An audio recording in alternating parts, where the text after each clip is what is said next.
Kellan, this is I found this to be the most high-tech movie of all the five saga movies. There's one scene that you would mention that was especially difficult, not because of the acting itself, but because of all the special effects involved. Every time you have one of those cardboard werewolves, it's tough to act scared by it, or we would have to wrestle them as beanbags. So the beanbag's the body, and the head you have to envision like is biting at you. So you're like punching air, and But then they look so cool in the movies. So that's probably one of the hardest parts. Not to laugh when the cardboard wolf is right next to you, and like some crew guys like moving it with you, and you're just Do you think, in a way, it feels like the saga won't go away? That you're kind of stuck into it? not stuck. I mean, I'm gonna hold on to it in my heart for the rest of my life, just because it's been such a special moment in our lives. You know, I think every actor would love to be a part of something like what Twilight is.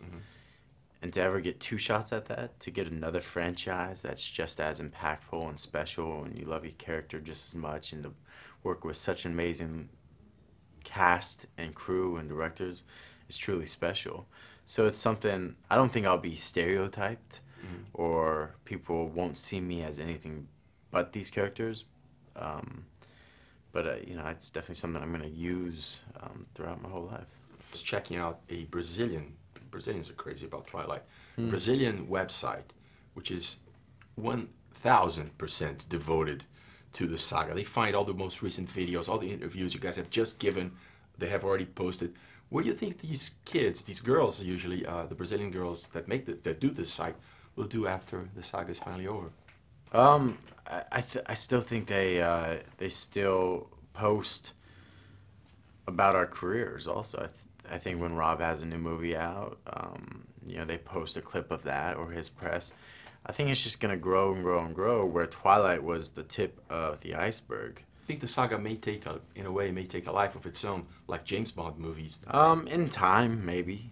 I mean, when you have anything with such success, it's hard to ever shelf it and not try and remake it, or, continue on with the process of it.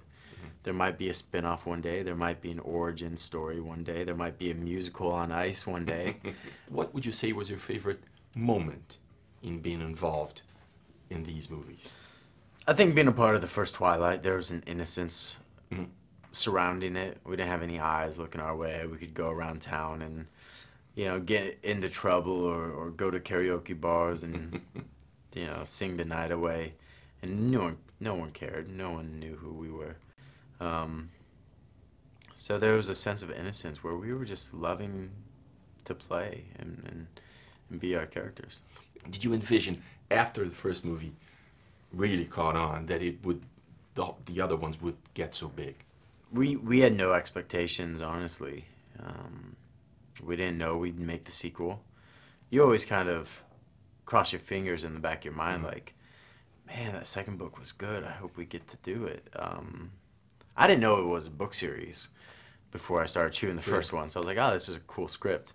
But then after you see how the fans caught on, you're like, we're going for the ride, guys. Like, this is exciting. Let's live it up.